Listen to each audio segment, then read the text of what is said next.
जय श्री कृष्णा, राधे राधे। आइए सुनते हैं दुबड़ी साते की कहानी। जय तिहार बादो सुदी साते को आता है। इस दिन दुबड़ी की पूजा करनी चाहिए। एक पट्टे पर कुछ बच्चों की मूर्ति, सर्पों की मूर्ति, एक मटका और एक औरत का चित्र मिट्टी से बना लेवे।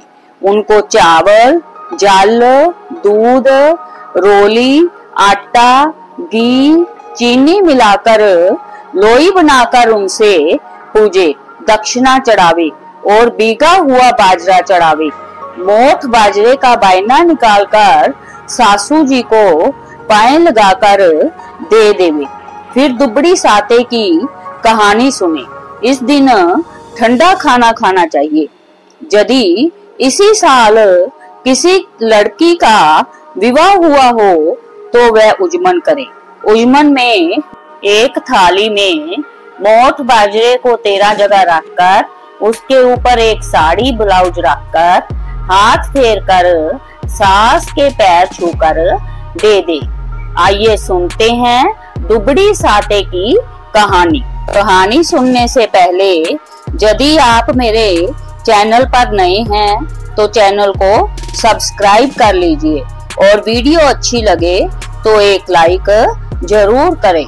आइए शुरू करते हैं दुबड़ी साते की कहानी। एक शाहूकार था, उसके 7 बेटे थे। जब भी वह किसी बेटे का विवाह करता उसी समय उसका वह बेटा मर जाता था। इस प्रकार उसके 6 बेटे मर गए। जब 7वें बेटे का विवाह करने लगा तो मन में डरने लगा। विवाह में सब बहन बेटियों को बुलाया। जब सबसे बड़ी बुआ आने लगी तो रास्ते में एक कुम्हार के ठहरी। उसने कुम्हार से पूछा कि तुम क्या कर रहे हो?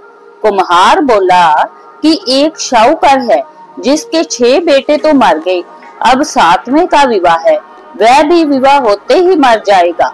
उसने पूछा कि क्या वह किसी तरह से बच सकता है? कुम्हार बोला कि कोई दुबड़ी साते की पूजा करे, ठंडा खाए और लड़के की बुआ ब्याह में सारा काम उल्टा करे और गाली देती रहे तो वह बच सकता है। फेरों के समय कच्चे करवे में कच्चा दूध और गरम लकड़ी लेकर बैठ जाए। आधा फेरा होने के बाद जब उसको सांप डसने आएगा तब सांप के आगे करवा रख दे। जब सांप दूध पीने लगे तो लकड़ी से सांप के गले में फांसी दे दे। फिर सांप को बचाने सर्पनी आएगी, तब उससे वचन ले ले कि जब तू 7 बेटों को छोड़ेगी तब मैं सांप को छोड़ूंगी। यह बात सुनकर बुआ अपने पीहर गई और उतरते ही गाली देने लगी। तब सब लोग बोले कि मैंने तो कच्चा सूत बांध रखा है और जब से तुम आई हो गाली दे रही हो, परंतु वह कुछ नहीं बोली और सारा नेग उल्टा कराती गई। जब बारात जाने लगी तब बुआ बोली कि बारात को मैं पिछले दरवाजे से निकालूंगी। सबने बहुत समझाया पर उसने किसी की नहीं सुनी। बारात जैसे ही पिछले दरवाजे से निकली, आगे का दरवाजा टूट कर गिर गया। सब बुआ की बड़ाई करने लगे।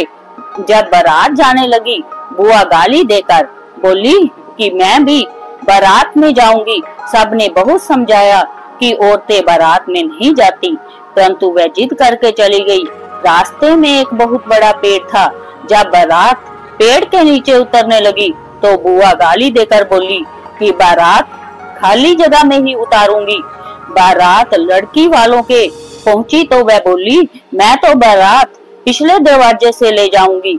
जैसे ही बारात पिछले दरवाजे से जाने लगी, आगे का दरवाजा टूट कर गिर गया। जब फेरों पर बैठने लगे तो बुआ बोली मैं भी फेरों पे बैठूंगी। सबने बहुत समझाया लेकिन वह जिद करके कच्चे करवे में दूध और गरम लकड़ी लेकर बैठ गई। आधे फेरे होने पर जब सांप डसने आया तब बुआ ने सांप के आगे करवा रख दिया और गरम लकड़ी लगा दी।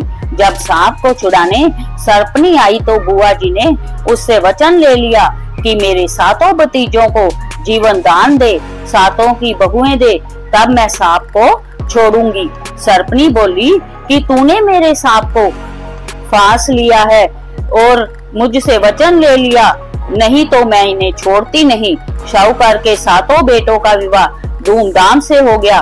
जब बारात वापस घर आई तब बुआ जी ने सप्तमी के दिन दुबड़ी साते की पूजा कराई और कहानी सुनाई, बायना निकाला और सारी नगरी में डिंडोरा पिटवा दिया। सब दुबड़ी साते करे, हे दुबड़ी माता, जैसा शाहूकार के बेटे बहुओं के साथ किया वैसा सबके साथ करियो।